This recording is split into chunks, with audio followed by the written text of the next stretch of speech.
Ladies and gentlemen, welcome to Fintech Decoded with Musheer and Monica. We are here today to take you through some interesting conversations on fintech. My name is Musheer. I'm the founder and MD of Fintech Asia. I've been in the financial services and fintech world for the last 2 decades, in particular in fintech and digital assets. My co-host is Monica Jasuja ji. Monica ji, welcome. Thank you so much, Mushni. Pleasure to be back and speaking to you like we did back in the days. I'm Monica Jasuja. I've been in financial services, particularly what we now call fintech, since the last 2 decades across companies such as PayPal, MasterCard, and Gojek. Spent a fair amount of time outside India and extremely motivated by the growth of digital finance and what has unwrapped in the last couple of years. I also serve as an advisory board member on some payment associations, therefore have a ringside view of what's happening in not only right now, but also in the future of payments and fintech in general. I absolutely believe I'm a learner and look forward to this amazing conversation with Musheer. Great. Audience, this is not going to be an interview style conversation where we are asking questions, but more bringing in our viewpoints to the market in terms of what's happening. Fintech is a very broad term. It's financial technology. I say fintech is dead, and that's a different conversation for another session that we may follow. But our aim is to talk about what we are seeing happen in the market or what's happened in the market and where things may go, our views. So disclaimer right up front, we are not representing any bodies, or this is not the viewpoint of any organization. This is our individual views. And if you have thoughts, you agree, you disagree, leave a comment, reach out to us over LinkedIn, Twitter, or any other medium that you see us post this on, and get involved in the conversation, because ultimately this is about decoding what's happening in fintech and how each of us can understand this better in the fintech financial services world. Monica ji, as we both have been, we're both from India, you're based there. I've now been in Hong Kong for the last 10 years. One of the most fascinating things that has come out of the last 10 years is the three most famous words in fintech, probably in the world, I would say, is UPI, right? The Unified Payment Interface that the NPCI has been running on the India stack. I find it very fascinating how digital public infrastructure in India has grown, and you've had a ringside view. My view is that this is a very unique way that the Indian government approached building a public infrastructure rather than trying to build enterprises that are building things, because this has the aims of building the rails that support an ecosystem and a way of business models that are very strong in India, which is software development. Right? So technology is kind of that infrastructure, and then letting the market build on top with all the views that has been happening. How have you been seeing this growth? I believe that I've been seeing this from the inside out and from the outside in after taking a view on really what UPI has done for all of us. I'm speaking more as a professional first. I think there were times when we had to actually explain to people what we did. Yeah. Suddenly that has gone away because you don't even need to mention what you're doing. You can just mention these three letters and people understand. Even relate it, they just seem to understand. It's become something that is, it's not even UPI anymore. There are these amazing payment providers which have been able to almost hijack UPI by their own verb Correct. associated with how to make the payments happen. This is where I'm coming from, where I've suddenly gone from somebody who used to do something in technology to be doing something in technology which everybody is using, which is actually partly true. But what's really exciting for me is that whenever we talk about the subject and we talk about India, it seems to be a guiding force for everybody to understand the innovation superpower which India has now become at the back of these IT related services that we have always led the world in. Mm-hmm. But for me, I think the biggest change has been the fact that a lot of what development efforts that we were seeing in the market are at the back of a technology that has forcefully actually made us move to digital. We are now the world's biggest and fastest growing market in terms of digital payment transactions, and that will continue for some time. But for me, what is unique as a feature, and I'm sure you'll agree to it, and this is where I think I would like to come back to you on this subject, is how does everybody else see India? For us, as we see it, it's a great game changer. Suddenly, after demonetization, we had an available service that we can use for free. Second, we had these amazing cashbacks and discounts that enabled us to use, basically understand how to use the service. And now it's moved from beyond the top 1 to 2% right into the middle of the pyramid, which is something that we've always wanted to do. And third is this diplomacy tool that India has developed with UPI, where suddenly everybody is proud of its innovation capabilities, as well as somewhere it has eclipsed the digital stack back into the background for a while. And people just think about UPI as a DPG, which it definitely is. But beyond that, I really don't know how the world looks at India, and I would love to see and hear your views on I'm this. going to be biased because I'm Indian, right? And we vowed with it. But I guess what we have noticed and agreeing with you in terms of it going back into the background, it's almost a case where you have that process in the term ubiquitous, right? Without getting too verbose on this, where it's just second nature. It's embedded. It's part of it. Do people think about internet when they're surfing online, right? As such, earlier you would think about what are the speeds. Nowadays, you barely hear anybody talk about what is the speed at which you are surfing, right? Earlier, Yes. 10 years ago, 15 years ago, it was like, oh, I have X Mbps and so on and so forth. Now it's like, okay, what capacity you have for data roaming, like that's probably where, or data usage rather than the speed itself, and that's where UPI has come in. I left India uh, around 2010 for the first time, where I spent 3 years in Mauritius. I was still in the capital markets trading world at that stage. So, payments wasn't necessarily something that was at the forefront of my thought, but I was very close to technology as a futures trader trading, electronically, day trader. Every 20, 30 milliseconds made a difference to how I traded because I was a point and click trader. And I understand that need, or how, real time action can make a big difference in execution of transactions. Now, that was on the trading side where I need instant feedback, but on the payment side as well, when you think about cash, it was like, here's my wallet, here's my money, you got your money as if you were the vendor, and then that's done, right? It's instantaneous, it's confirmed, it's verified, all of that. But with technology, there was this lag, right? There's the 4 or 5 dots that we still get when we're doing a Visa or a MasterCard transaction, dot, dot, dot, dot, even now for Paytm or MobiKwik or PhonePe. But that used to be a very much a longer time wait, and you're not sure if things are going through. And with UPI, when I came in and I moved back to India for a year and a half, but still before the launch of UPI in 2012, 13. And I moved to Hong Kong in 2014. So 10 years ago, just around the time when UPI started taking shape. Real exposure started in 2017 when we started looking at it. And I will use an example which highlights the wow factor of UPI, as it were, which is we had Ahmed at that time co-founder of Medici, now a partner at Venture 71.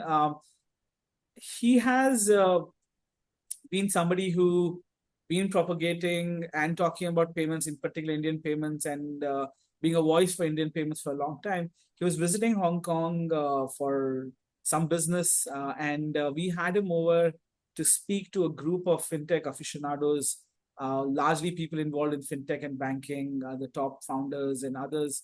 And when he spoke about the India stack and when he spoke about UPI, there was genuine amazement at how this is being implemented, right? Two main things that stand out for me from an outside-in perspective. One being the fact that this was interoperable, right? Now, in Hong Kong, we are sitting with more than, as they say, the perfect view of what's happening on mainland China. However, in mainland, even at that stage, 700 million or so users were already activated on both WeChat Pay and Alipay, right? So at scale, real-time payments, but this was very much siloed in the sense you could only use WeChat Pay or you could only use Alipay, like we could only use Paytm or only MobiKwik. Now, what changed with UPI was this interoperable.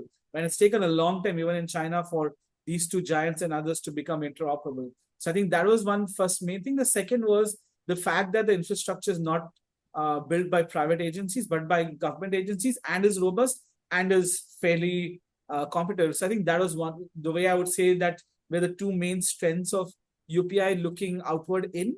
And then, we saw the scale that you're speaking about with the most number of transactions globally in some senses, and in terms of value as well, growing very rapidly in the last 3-4 years since COVID. You mentioned about interoperability. This is where I feel that India has done the greatest job, because you almost don't need to wonder about how money will finally reach you.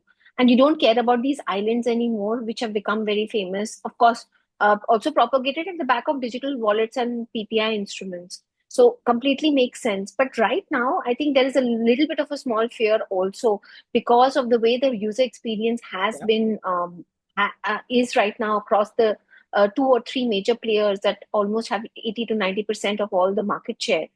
People still assume that you need to be on an app in order to receive the payment. Mm. They don't, they verbalize, everything is a verb. So the name of the app is the verb associated with sending money, which is great, because Yeah. it actually talks about the massive amount of customer education and huge amount of marketing monies that has gone in. But what it also does is it doesn't talk about the salient features of UPI, which is interoperability in its purest sense. Money from anywhere to anywhere, as long as you have a mobile number and a smartphone. And it's so beautiful, but it's kind of a little bit relegated to the background. But isn't that what it should be? Like, my view is, you're a digital public infrastructure. Now we're having other things, and we will cover those in the future with ONDC, and now credit on UPI or loans on UPI, rather on India Stack through unified lending interface and others. But isn't the ultimate aim of any infrastructure to be in the background, right? And I'm saying that consciously, from when we think about the biggest infrastructure that nobody talks about, right? Which is, what is the main infrastructure for all of the internet, which is telcos currently. And we really Yes. talk about that piece of, from a telco perspective. And, it's the internet. I have data, it's data, right? And so with UPI going into the background, it probably in a way is what was intention, or should be the case, where you're just like, okay, I'm just transferring money. UPI Rails happens to be the means I use, but since everybody's using it, it's money transfer. That's probably how I'm putting it. Like, previously it was Swift, so you didn't say, like, very rare Yeah. outside of, think about this, outside of those of us who are involved in banking and payments, how many people Yeah. actually say I'm doing a Swift transfer when they're making Correct. Correct. it's like, I'm making a bank transfer, right? So is that Correct. what UPI is, and it's probably where it's headed, or if not already there? Musheer, I feel that because the massive scale that UPI has achieved is mind-boggling, that we are not talking about some of the inherent features and problems. Sure. And let's take the example of privacy. I remember talking about this case study very affectionately with product managers that I used to mentor, where I was talking about the use and therefore the importance of privacy, and using basic privacy features in terms of keeping that mindset when we are developing and building, specifically for, I would say, a digitally illiterate to a semi-literate population. Now, in the case of UPI, we've had this amazing feature, which is a UPI handle, which suddenly nobody knows about, and it's always your mobile number. So the privacy associated with the mobile number and the fact that it can be and is given away to anyone basically exposes you to a lot more. And this has been in the news also recently, where there have been some cases where people have been defrauded. Therefore, why not to share your mobile number to keep yourself safe? And the second aspect is the handle was created, and it's such a beautiful concept, because in terms of the product feature build out, it was Yeah. always assumed that you would be a handle and anybody from anywhere should be able to use that handle. Suddenly, it's become a mobile number as an identifier. This is just probably one of the things. The other thing is that it has a beautiful QR feature that you can even use to receive payments yourself. Yes. Suddenly, now that is being used as a major fraud tool, obviously by unscrupulous people, which is leading to more problems in terms of trust and safety in the system, which is getting impacted. Thankfully, there are still banks as well as NPCI and others who are doing a good job, but it kind of it puts you in a situation where, as a builder and as somebody who's seen the ecosystem, you want to question what happens when this reaches the next 100 million users who are not from the main cities. Right now it's still tier 1 and tier 2, and it goes into Bharat, and then there are language related concerns, and of course we can keep going into these layers. But it just brings to the fact that the interoperability as a feature being the massive highlight is something which is so beautifully orchestrated and, I would say, Yeah. executed, and it hides so many complexities in the background that we don't even know about it. So it's amazing. And I love how you put it, like it's a balance, right? And I feel the challenges that come up with like QR code identifiers are solvable problems in some Yes. senses. There's a lot of education, broadly education, right? And I Mm. find in financial services, too many times the focus on financial education is more on financial inclusion, which is a very good thing. You need to have it, but we're not having enough conversations on financial literacy across in terms of the use and technology. Right now, technology is becoming so ingrained in everybody's day-to-day life, right? If we were having this conversation 5 years ago, I would have pushed back to you and said, well, if we're looking at that next 100 million or next 200 million, most of these persons are probably using feature phones, right? And that's where the Yes. theme would have been more in case. And then there, the UPI number, the QR code doesn't come into picture because we don't have that challenge. You have the number and you're just sending it to those numbers. However, in today's world, I would imagine that most people are leapfrogging. If they haven't had a phone or they're jumping from earlier feature phones directly to very affordable smartphones Mm. that they can get either first hand or second hand, whichever way it is. So question comes in of when this leapfrogging is happening, not just for payments, but primarily for payments, an education is required on what and how the operation is done, right? So that you're aware of the unscrupulous elements, but you're also able to leverage the best from it, right? So I think that's going to be an important element to discuss about it. Go. So, Mushi, we were talking about financial education. This is one of my passion areas simply because I truly believe that if we go a little bit now about financial tooling, building wealth, and also inclusion, which are the two ends of the spectrum, one for the real have-nots and one for the real haves. There is Yeah. a big segment in the middle which has the money, needs to protect their money in terms of being at least not falling into the scam. Now, the question is, and I come from a cards background, we used to invest a lot in terms of merchant education because they were the triggers for how payment transactions happen. Now, we've gone into the other side where consumers are asking for digital adoption, which is forcing merchants to adopt QRs, which explains this massive growth. But the question is, who and how do we continue to spend on financial education, which goes beyond basic telling on how digital to remain safe, but really about what to do. And thankfully, we have an amazing regulator which is already thinking far ahead. And I think we should have a whole new topic on just this piece on regulation and what it will do in terms of impact to the ecosystem at some point. But who's leading this education in India? Is this yes, we have the RBI, Satak Raho, the Amitabh Bachchan and the Indian cricket team ads that are there. Beware, essentially, in terms of frauds, etc. NPCI essentially is an ombudsman. It's a corporation of um, large banks that have come together for the payment purpose largely, right? But Yes. where should this education piece lie? Some would say it's a bit like when you're using Google, Microsoft, Yahoo, Zoom, whatever.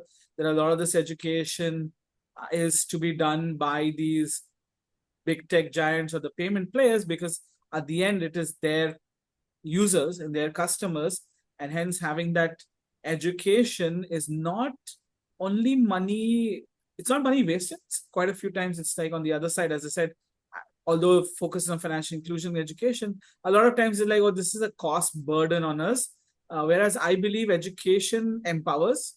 And if your mid layer, as you mentioned, right, and others are well educated, they can make most potential and use of it. So instead of having like a blogger or people like me, probably who are writing blogs and giving you some articles to post on your website, creating some shorts on education, how can you really engage customers on a regular basis? And you also come from a very strong product development perspective, but I'm wondering how can you do this in an effective way where you can drive better engagement, better usage of your product, even though it is such a vanilla daily use product of payments, but it has so many surprises. And secondly is in incorporating that from a tech build perspective for you to be uh, you know drive your revenues through it?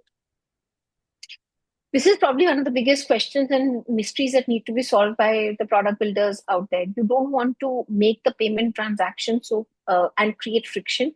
At the same time, some friction is actually good in a payment Yeah. transaction because you're potentially saving the user from fraud. I've seen a lot of these apps actually take this head on, where if you send somebody you've never sent any money before, and it Yeah. kind of, the person is not in your contact list, you get an alert message just to make sure that you're doing the right thing. Do you want to name Again, I'm them? speaking, I've actually forgotten because I use three apps. So I forget which one it is. See, I'm So the also one of app those that did users. this, if you are listening in, you need to be having a bigger impression on your customers for retention. Go on, Monica ji. Yeah. Absolutely. So what was really funny for me though was I'm coming from a place of extreme privilege where I tend to notice these things, but as a novice user, perhaps you don't. On the other hand, we have senior citizens who perhaps are not able to register these nuances. And similarly, the young digitally literate population, which is a mobile first population, they don't even Yeah. care. Now, the question is, how do you then keep financial education and at least financial trust to be restored, or to be entrusted into an app, which essentially is something where it has to be, the security aspect should be in the background. And I truly believe that the regulator, and I keep saying this, the RBI is one of the only regulators that I have seen in my career where they actually think far ahead. So we keep receiving a lot of text messages in India associated with how to remain safe, not to click on links, etc. They're, however, one step ahead. They create the agenda for what needs to be built out, and therefore, when a payment transaction fail, doesn't go through, spam happens, what is the process of recovery around it? But I still feel that the large scale campaign that we've seen during our lifetimes with demonetization, etc., and making payments a huge part of our daily living is something that the entire industry should come together and focus on, because one consumer loss to spam or fraud is not just one. It's about the trust that is lost into the system. And in India, where we have a big concept of Yeah. community, the people are getting educated by how somebody else does things. It's not about education which is coming from an app or coming from digital channels. Therefore, we need to make sure that no consumer is ever impacted. And I know that there are industry bodies which are now investing hugely in trying to create, either if not marketing campaigns, digital financial literacy campaigns which go beyond and talking about fraud, which has become this huge area of concern for India. I know I'm thinking back and I was thinking about these Nukkad and the theaters which you would had, or I'm not getting the right term in Hindi for this, but you would have the nataks in each gaon, as in Yes, each village, where you, with the use of theater and music and this yes, narrative tales perspective, people would come and share about different things. It was health focused. A lot of health initiatives are driven through these, right? So from vaccination to protection against various diseases, or for childcare, or for anything else that is there, you would use these tales, and that's how it was a means of spreading this in it's essentially gamification, if you're going to use a modern day term of doing that. But in today's world, where we are seeing less and less urban, sorry, more and more urbanification, and the community is getting more isolated in some senses, or people not necessarily engaging in large scale community events as much as they used to across the value chain, I would say. I'm wondering how this can be effective. Um, Ironically, I'm thinking whether an app like TikTok would be useful if we could have an equivalent of that coming back in India, which is ubiquitous. I got to stop using that word often, but which is used across by a lot of people, but it tends to be something that many people engage with. We know in India, a lot of people like watching these short videos, YouTube, yes. etc. Geo democratized data in India, and one of the drivers was these short videos that people used to watch on YouTube and others. But once that data cost went back up, it's less so. But I'm wondering, where is our unified or a major social media that works across urban, non-urban, rural India as well? Which is, I mean, you can say Twitter is more urban India, right? Facebook and Instagram probably rise somewhere in between, and YouTube probably also there. But we don't necessarily have this across different demographics as well as different social classes that you may to use the term very loosely, where you have an app or others. Are we missing a super app from a social media perspective? Do we need this where there are benefits of it? It can be local, can be international. I'm not here batting for TikTok, but I'm talking like TikTok styled app that could be useful for bridging this educational gap that exists across different elements, not just payments. That's a brilliant thought. I'm just trying to wonder what would be massy and appeal to the masses in terms of short, bite-sized content. Probably Instagram, and I think YouTube Shorts, which has taken off in India like nobody's business. Mm-hmm. We have a lot of these young influencers, micro as well as macro, who are Yeah. trying to protect the users by actually scaring them, because scaring means that you intend to listen to the video full time, and they talk about subjects like these. They, again, it really depends on whether you've hit upon that subject with them or not. But Yeah. I truly believe that in India, with all that's happening with video, people tend to have that social concept and community of what others are saying and others are doing, and that impacts them a lot more. So, but this still has to be massively driven from an organizational point of view. It cannot be something that we can depend on communities to drive. And the other leg of the UPI slash digital payments puzzle in India is actually the last mile delivery, where the payments bank infrastructure, which is, with India Post as well as Airtel being at the forefront of it, are leading the revolution. And a lot of the banking karamcharis who do banking at doorstep, who actually teach the people how to remain safe with all the digital transactions. The puzzle, however, has so many missing pieces that it would be hard to be able to capture all the nuances of it right now. And again, it's an amazing subject for another deep dive. But Yeah. UPI, with its set of features that they've released for the feature phones, as well as UPI Circle that got released when we were at GFF, Yeah. is a great example of how to innovatively extend and expand the product feature set to be able to enable a use case that we were anyways using, but to formalize it in a way that suddenly is able to protect you from potential theft and protect people from spam and fraud that is percolated just because you have not been able to understand these things. So I love that fact, and I truly believe that once the adoption kicks off, we should be seeing little less of these fraud related cases, and that should actually help us in the future. Yeah, I know we tried Coup in India, didn't really take off as much as it could have. I don't know if Reliance is able to bring in something. I mean, on the entertainment side, they're there, and they're now on in sports as well. Maybe something in social media as another revival that they can look at. Another factor that tying up with this whole conversation around fraud Mhm. protection is liability, right? And with liability is the other side is insurance. It's I feel, and I've been talking a little bit about this in broader financial services conversations and context, in particular AI's impact and other elements. I feel, and this is probably dawning much later to me in the financial services world, having been in it but not so close to it. But now looking back at it, when I did financial futures, essentially it was a sense of insurance for companies to protect themselves against price surges or price falls. If you were a producer of commodities, you're protecting yourself against price falls. If you're a consumer of commodities, you're protecting yourself against price rises, right? And that's in some form of insurance. And now when we bring it back in a circle to payments, right? Now, typically UPI payments are small value. Right? That's pretty Yes. well known. I think it's sub 5 to 10,000 is your maximum number of transactions that take place. Not no MDR per se on these currently. However, it's like if somebody has a loss in you lose your bank account, there is a bank, if the bank goes down rather, you have some coverage from the federal perspective on your amount.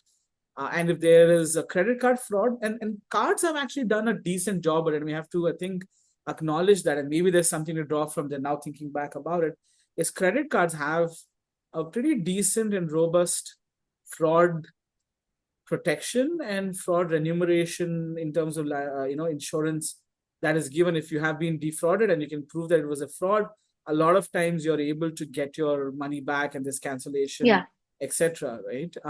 So can we now, taking that as an element, bringing back into the payments, is there a way that could be incorporated where you could get some insurance, maybe not a massive amount, but some insurance for fraudulent transactions? This is less so from making people um, relieve or let go of their responsibilities of ensuring, when that alert comes in, are you sure this is the person, that this person and you want to send money to this person?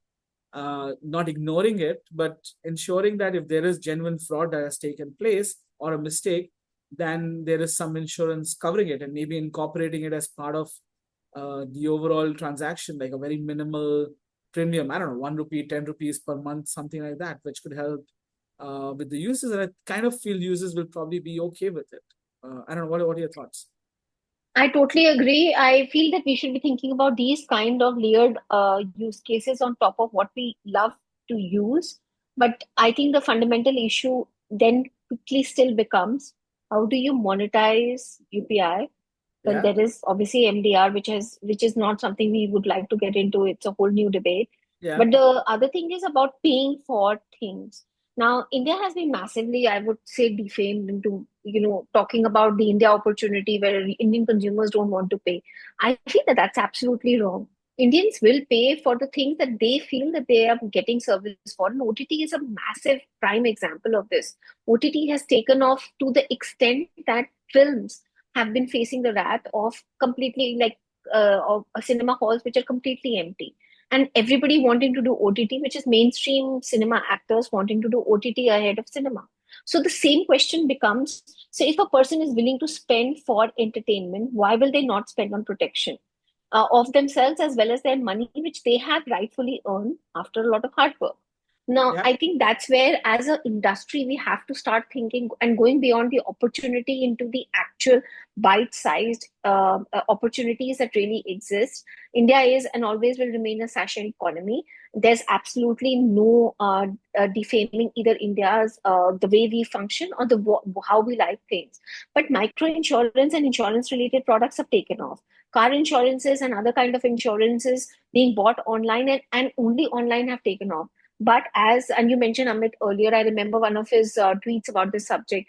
The problem is the delivery of these services and the customer satisfaction is still something which is a question mark.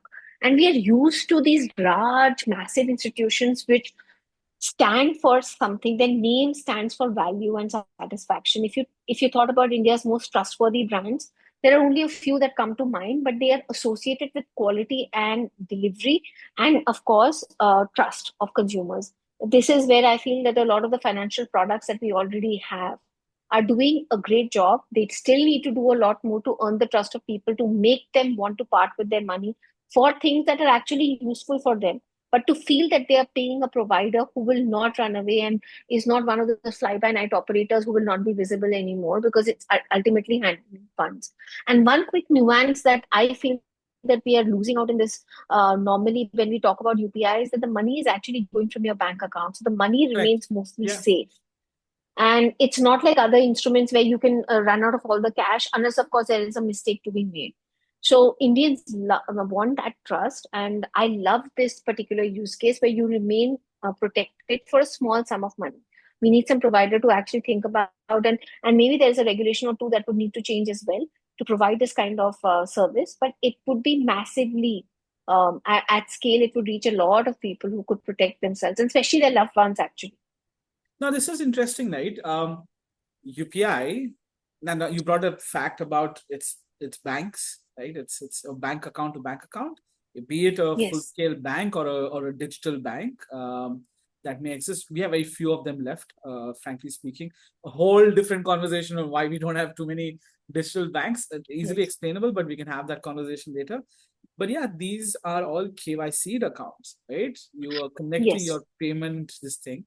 And typically, if there's a bank account to bank account transfer, let's forget off UPI rails, the traditional net RTGS rails in some senses, there are instances where reverses take place, right? And if there is fraud or other things, they should be able to block out the fraudsters' accounts or lock it in, right? In today's world, when there is even a small doubt about somebody doing something fishy, their account gets locked, right? We've all heard of instances, or some of us may have experienced instances where your account is held because the bank wanted to verify something because of some suspicious transaction. It's very normal. So maybe it's a question, as you said, wherein you bring in a little bit of friction whenever there is suspicion, right, in terms of that pause for such a payment. And then the next step becomes using that insurance probably at the bank account level, which makes sense, and having that charges. Because frankly, most of the players offering UPI, and you mentioned about the 3 or 4 who dominate 80%, are very, very big names, right? And their use of UPI is, this could be a controversial thing to say, but my view is a vast majority of them have UPI offerings because they are using that for user acquisition, and they're selling other things on the side, right? So even if it's a cost to them, and even if an MDR, forgetting MDR coming in, right? At this stage, there's no charge. They're not charging anything, and they are bearing the cost of the infrastructure that they run on their end and processing all of these transactions. A Google Pay, for example, what is their underlying model beyond being embedded in the user ecosystem, right? PhonePe has adjacent products that they can offer. Same with Amazon Pay and Paytm now, and others who are building on top, MobiKwik and others. So I feel it may almost be for some to look at it as a cost to their business, the 80%, not the 20%, right?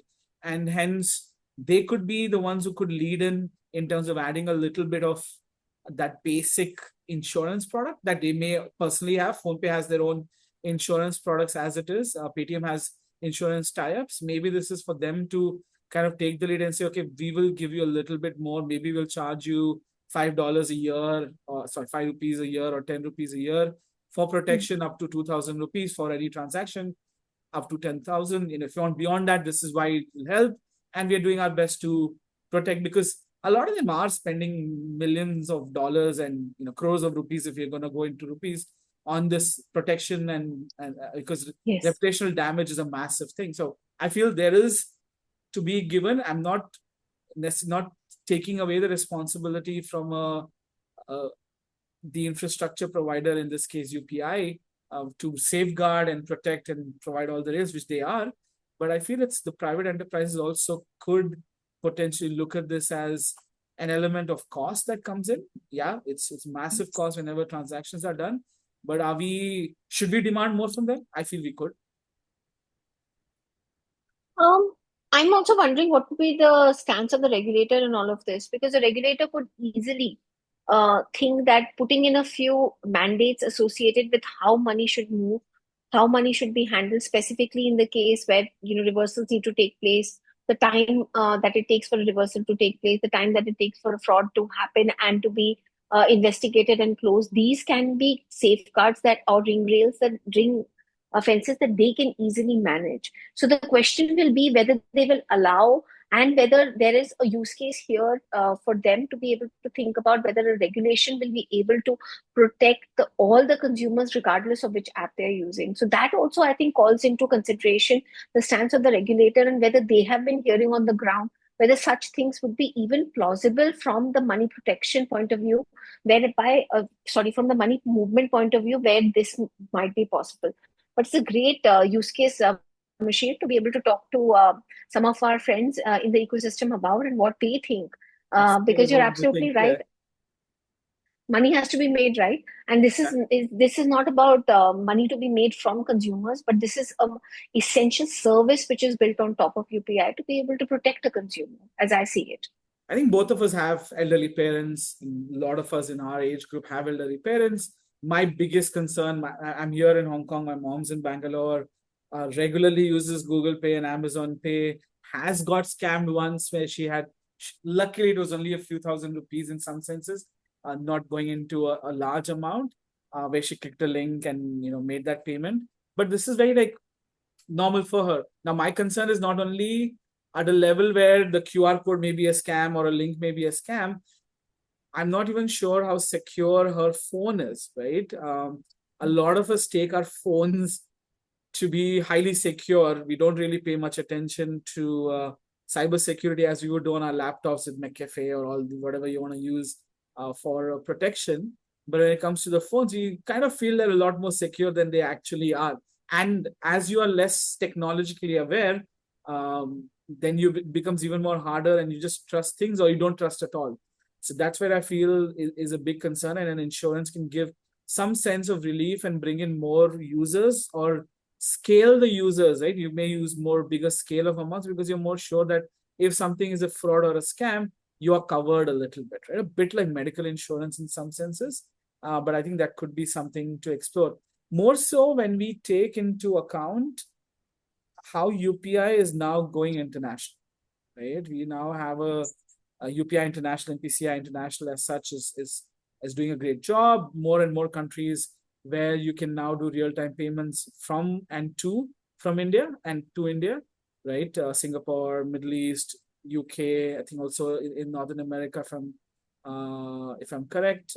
So this starts becoming something where you have to be mindful about transfers that take place to overseas accounts where clawbacks are going to be even more challenging per se, because in many cases with this real-time payments in places even like in Hong Kong and Singapore, you don't have to have a bank account. You're just having a basic wallet, and for in certain instances, for very small amounts, you don't even need high amount of KYC. It could be a very basic KYC that is done, right, for basic wallets. So that could be a challenge as well to consider and bring in.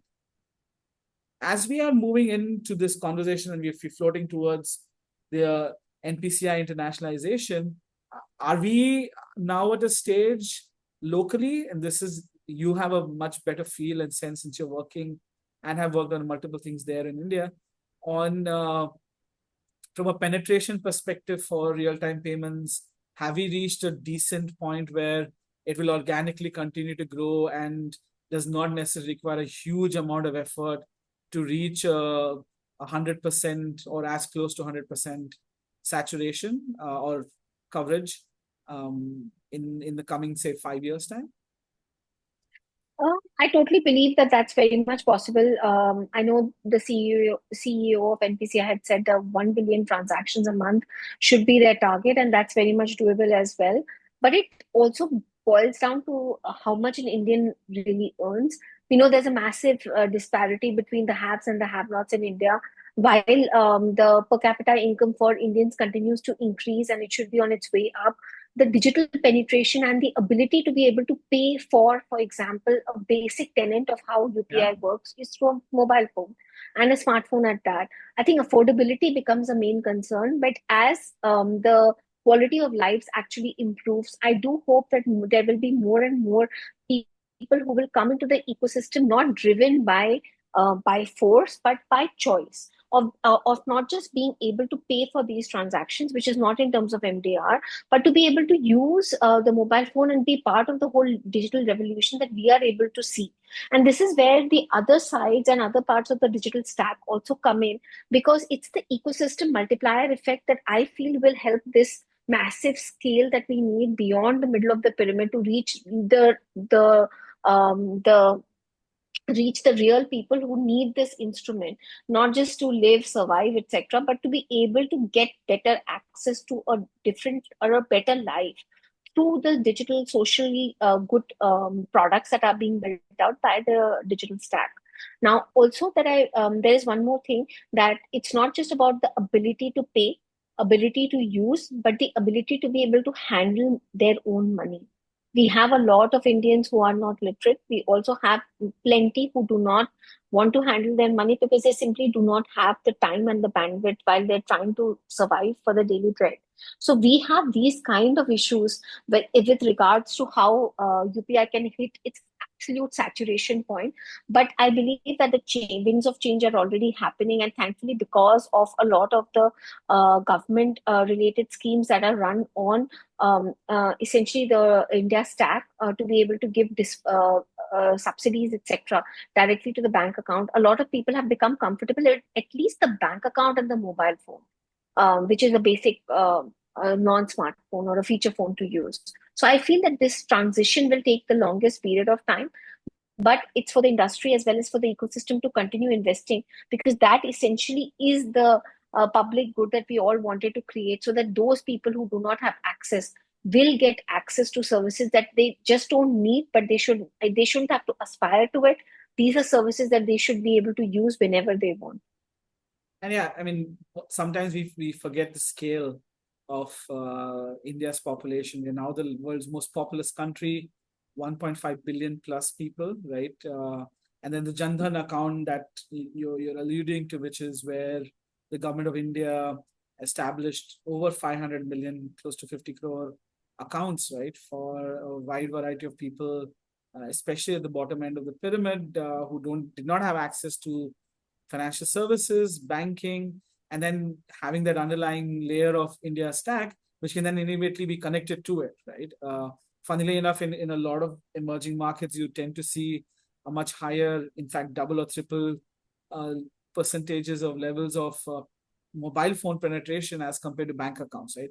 In many parts of Southeast Asia and Africa, you would see under 50% penetration of banking accounts, while you have 80, 90, 100% penetration of phones, right? So that just tells you one off versus the whole pain of bringing in is something that can also be exported. And as you rightly said, there needs to be continued focus. And I'm going to continue building on this theme that we're talking about in some of aspirational India, the day-to-day India, and UPI now is just say it's there for us. It's for all of us. We're using it. And now we're talking about these challenges where we've gone from copy paste models, if I can use that term, and I think it's an accurate term, where many Yes. of India's fintechs and startups, not just fintechs, a lot of the big startups, were emulating, copying, deploying models that were functional in both East and the West, from a US perspective or a Chinese Japan perspective into India. But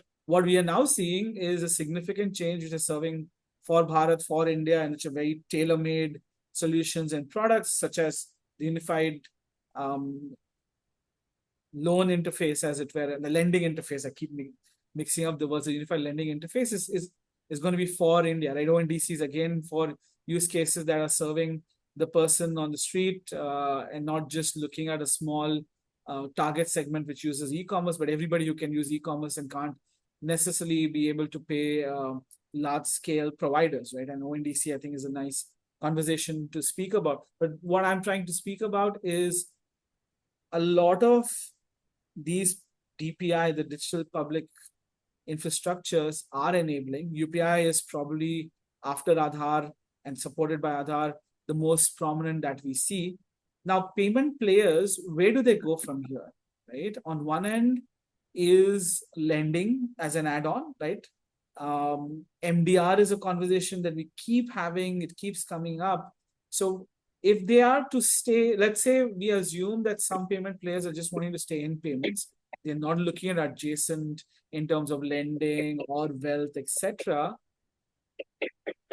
Without MDR, how are they to survive, or how can they monetize? Because VCs aren't anymore funding this, and as much as we would love the public markets to fund some of it, that's not going to happen as well. So where can they monetize if they aren't able to use MDRs? And if they are to implement MDRs, what would be the levels which you feel are fair on both sides? So, Mushi, there was a recent study actually a survey which suggested that if their consumers were asked if UPI was to be chargeable, then would they continue to use? And obviously, a massive amount of people, more than three-fourths, said they wouldn't. So I think charging the consumer for MDR is out of the question. Charging merchants specifically of a transaction amount and frequency which is higher, or at a particular slab rate, is something which is very much doable. But even that particular proposal has been pushed back on. I think the bigger question, however, here is that how do fintechs that are operating in this market and of course have huge consumer bases really monetize and create their path to profitability? We have one of the major fintechs which is on the public markets and listed, and there has been a lot of speculation and question about how will they finally hit the profitability path, as well as there has been IPO filings, and again these are some that are topics of deep dive. But I will say this, that charging consumers for services is very much possible. Discovery of the platform advertising services have been on the rise on many of these fintechs, which is a basic way of being able to use a consumer's attention and monetize it for being able to create revenue for yourself. But ancillary services that are able to help the user and still make money is where I feel that local wins over anything global, which explains why everybody is trying to build for India, because even cracking the local market is going to be tough. Probably picking on a few areas where users really feel association of the app makes a lot more sense now. And builders are thinking more about not spending both quality of time as well as money on verticals that constitute the super app model, but are not something which is intrinsically front and center of how consumers use the application. For example, ticketing. And you heard about how Zomato has bought over the Paytm ticketing services, because it's an app for them. It's a complementary service which they are able to provide to consumers. So I do feel that at this point, fintechs will continue to go deeper, try to excel in the areas that they feel their consumers are most attached to them and feel that they want to continue to use the service even if a price was offered to them.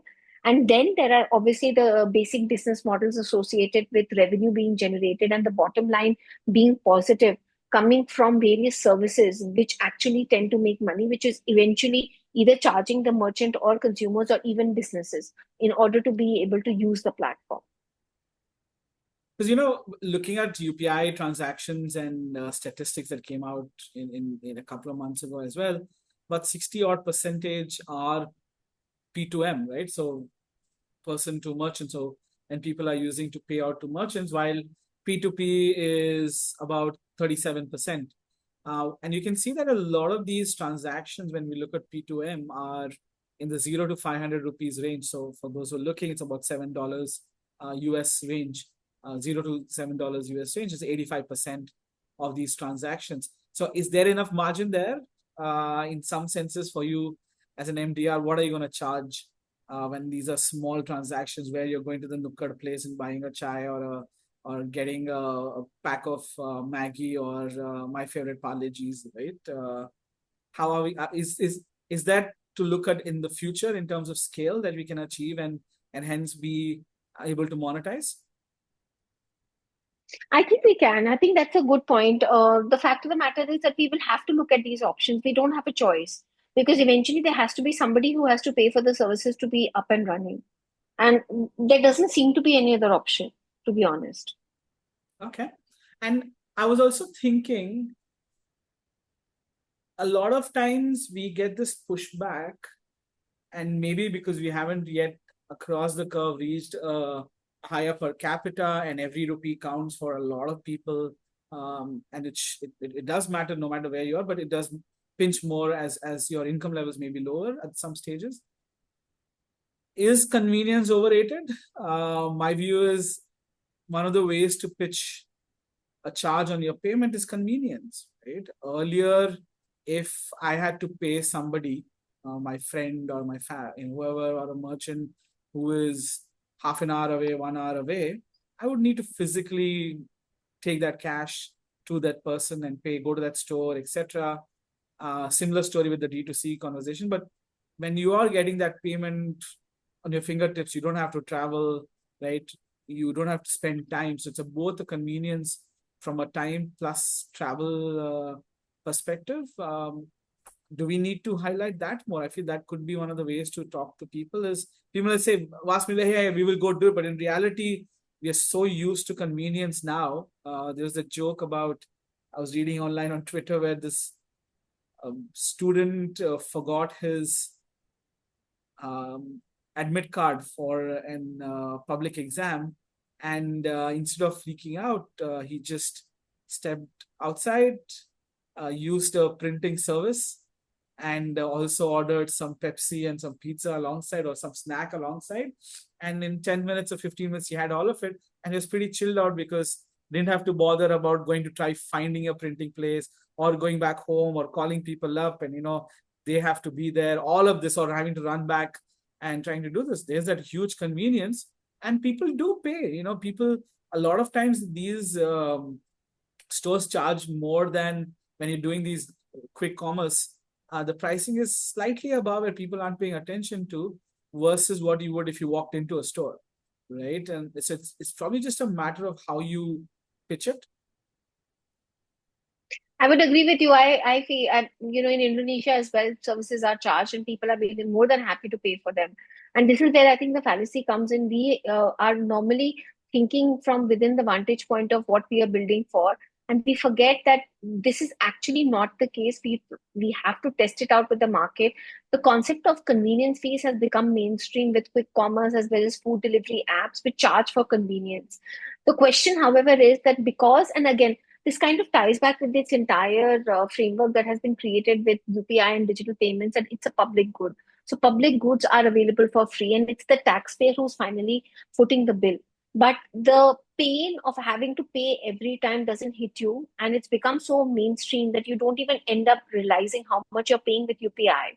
So again, a study actually conducted said that UPI, if you start using the instrument, you continue to pay more with it than you would pay through cash because people just don't even realize that it's so easy to use it.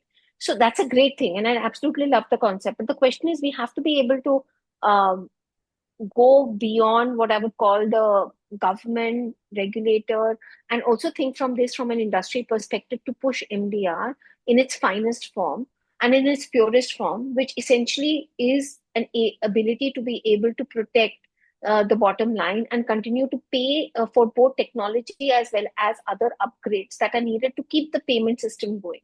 And if that is the case, then I'm sure things would be manageable from there on in. Otherwise, consumer convenience fees is the only way, absolute only way. And I think that can be easily tested out, at least with the mainstream cities, tier one cities, where people are used to this concept and are willing to not trade off their time with money. And they want convenience and they are willing to pay for it. Is that tier concept, right? So if you're making a payment about, Yes. even in banking payment, you had this in Hong Kong also Yes. for the faster payment system, which is very much similar to UPI, but again run by the government in terms of FPS.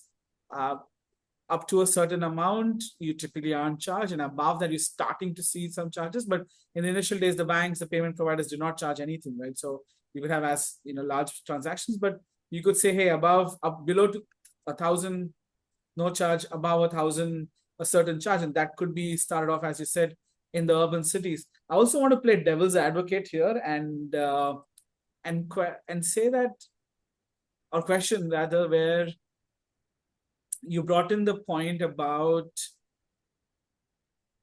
UPI and India Stack being, funded by the government and public services, right? But one of the key things that we probably sometimes people forget is NPCI is not a government body. It's a it's actually a incorporation of banking organizations and payment organizations. So they aren't necessarily fully government funded, all of that stuff. So maybe that's one of the elements that is not as clearly stated. The India Stack is, but UPI isn't necessarily the same.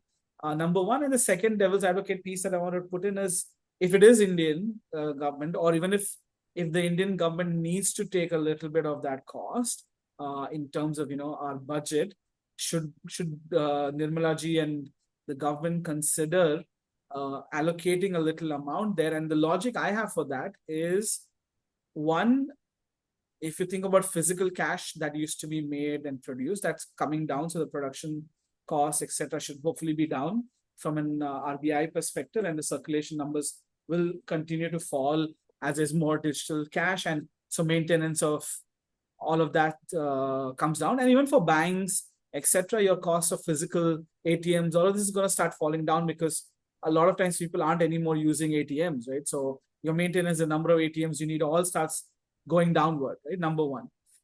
Number two is people are paying taxes, and this is a public utility. So in some senses, you do have tolls on roads, etc. But maybe this can be something that could continue to be supported by the government, where this is supporting a larger good, and it is enabling a lot of people without the need for real physical infrastructure. And once we reach a much higher per capita and more financially included percentage of the population, a 75, 80%, then they could scale back. I don't know whether this would be possible, Musheer. Have to be honest, because there are even this time in the budget, the allocation for digital payments has actually been reduced. And with all that's facing the country, specifically with jobs, employment, a lot of other, or the government is also not does not have that strong a majority as it had earlier. So there are other concerns, and at this point in time, where the entire world is battling recession in a way, and of course the war-like situations, the question becomes whether an allocation for digital payments can be made specifically to allay these concerns for a bit of a longer term. My more, I think my more point is, shouldn't the industry have to be able to, after such a massive infusion of funds by the by both the government as well as the VCs who have put in a large amount of money through these apps which have made UPI mainstream, shouldn't we be able to self-sustain ourselves? That's also a question that one must ask. Now, there can always be a discussion on how this may not be possible with the economic policies as well as the structure of how UPI transactions and other digital payment transactions work. But to be able to expect this from the government may be a little bit difficult, given that there are massive situation that the government is already facing, and of course the economic environment all across the world with IT services and other revenue falling doesn't seem to warrant that one should put more money in this kind of service. So the question is, and this is one question that I've heard a lot of very deep thinkers on, and specifically experts in this area talk about, which is who is going to fund the actual movement of digital payments from the middle of the pyramid to the base of the pyramid, because that is where the massive infusion of funds is needed to be able to make payments mainstream and scale it. So I don't know whether we have all the answers here. I mean, we don't have to have all the answers as a consideration. And I was playing devil's advocate as well in terms of where we could consider, because there are different models, right? We've had a lot of conversation around how UPI has emerged and how we can potentially solve some of these challenges as we build towards, as we come towards an hour. And I think our listeners have had a good sounding story to bite into. I think we can pick this up again on our next session, right? We will be doing this regularly on a fortnightly basis. We'll be conversing on payments, on fintech. We started off with India and UPI, but we will probably continue on other themes as well. And because you can pick it up on from a payments perspective next. What do you think? Absolutely, let's do that. Perfect. Audience, again, we would love your feedback. This is a first M&M combination, as it were, to do the Fintech Decoded.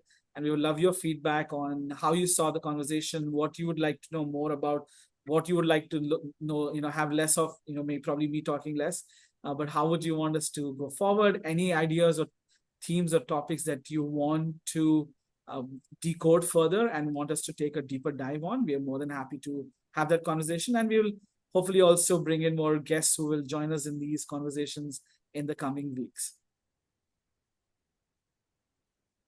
Look forward. So hit like, subscribe, and follow us for more through our various channels, and the links will be on the video comments below and in the channels that you're following us on. So thank you all, and keep listening and stay tuned for more from Fintech Decoded.